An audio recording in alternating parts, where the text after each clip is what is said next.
நபர்களை இணைச்சதுக்கு அப்புறம் அந்த உள்பக்கமா போயிட்டு ஸ்கிரீன்ஷாட் அது நம்பர்ஸ் இருக்கும்.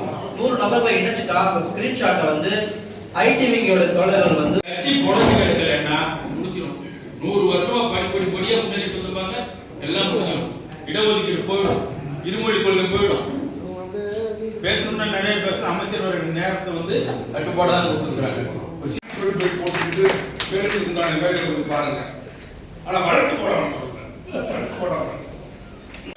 முன்னாடி சொன்ன இருப்பாங்க, அங்க நம்மளோட திட்டங்களை சொல்லுங்க. அந்த பஞ்சாயத்துல என்ன வேலை நடந்திருக்கு, எடுத்து தொடர்ந்து இப்பொழுது இந்த பணிகளையும் தொடர்ந்து நமக்கு வேலையை வாங்கி கொண்டிருக்கிறார்கள். திட்டத்தை வகுத்து கொடுத்து கொண்டிருக்கிறார்கள். பல்வேறு ஆலோசனைகள் ஆராய்ச்சிகள் எல்லாம் செஞ்சுதான் இந்த எலெக்ஷன் ஸ்ட்ராட்டஜியை அவங்க முடிவு பண்ணிருக்காங்க. நாம அதை பின்பற்றினாவே போதும். அதை பின்பற்றினாவே நேற்றைக்கு அங்கே திருவண்ணாமலையில் நடைபெற்ற கூட்டத்தில் தலைவர் சொன்னாங்க, எந்த பொறுப்பில் இருந்தாலும் அவர்கள் வந்து அந்த கூட்டத்தில் சென்று நீங்கள் நாம் ஈடுபட வேண்டும் என்று கேட்டுக்கொள்கிறேன். எங்க நெய்வேலி பார்வையாளர் பேசும்போது அண்ணன் கூட மாவட்ட செயலர் சொன்னார், முக்கியமான ஒரு பாயிண்ட் சொல்றாரு அப்படின்னு சொல்லி. அதாவது பேசுகின்ற பொழுது நம்ம சைட்ல எப்பவுமே நான் இன்னொரு அனுபவம் எனக்கு இருக்கிற இதை நான் சொல்றேன். கடந்த 96ல நம்ம தலைவர் கலைஞர் அவர்கள் மிக சிறந்த ஆட்சியை நடத்தினாங்க. அண்ணன் தான் சட்டமன்ற உறுப்பினர்.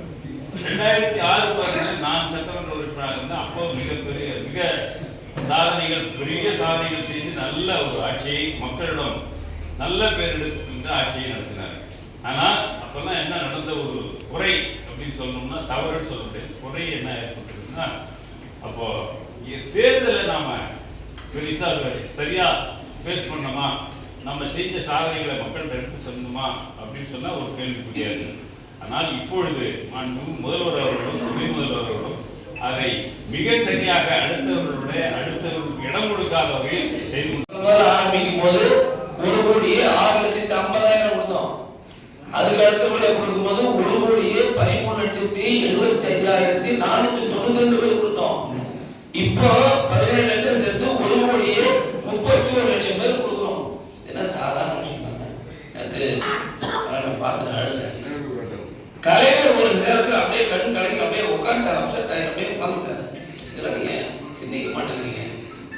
நமக்கு என்ன கிடைக்கும் அப்படின்னு அந்த நோக்கமே வேண்டாம். பொதுவான பார்வை எடுத்து நான் முன்னே அழுத சார். ஏன்னா நாமெல்லாம் கிராமப்புறத்துல இருந்து வளர்ந்து வந்தது, நாங்க கஷ்டப்பட்டு அந்த காலத்துல பார்த்தா பள்ளிக்கூடத்தை சாப்பாடே பண்ண மாட்டாங்க.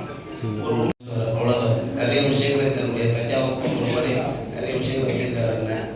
ஆனாலும் நேரத்தின் அருமை கருதி இந்த விஷயங்கள் நம்ம என்ன செய்ய போகிறோம், என்ன செய்து கொண்டிருக்கிறோம் என்பதை பற்றி பேச வேண்டும் என்று சொன்னேன். அவரும் சிறப்பான கருத்துக்களை இங்கே சொல்லியிருக்கிறார். நான் நிறைய விஷயங்களை தெரிஞ்சுக்கிறேன். எப்பவுமே விளைந்த ஒரு வயல்ல கிராமத்தில் பார்த்தீங்கன்னா நல்லா விளைஞ்சி நல்லா முதிர்ந்த நெல்லாக இருந்ததுன்னா பார்த்தீங்கன்னா தோட்டத்தில் வயலில் போய் பாருங்க, அது தலை குனிந்து அப்படியே வளைஞ்சி கீழே தோகும்.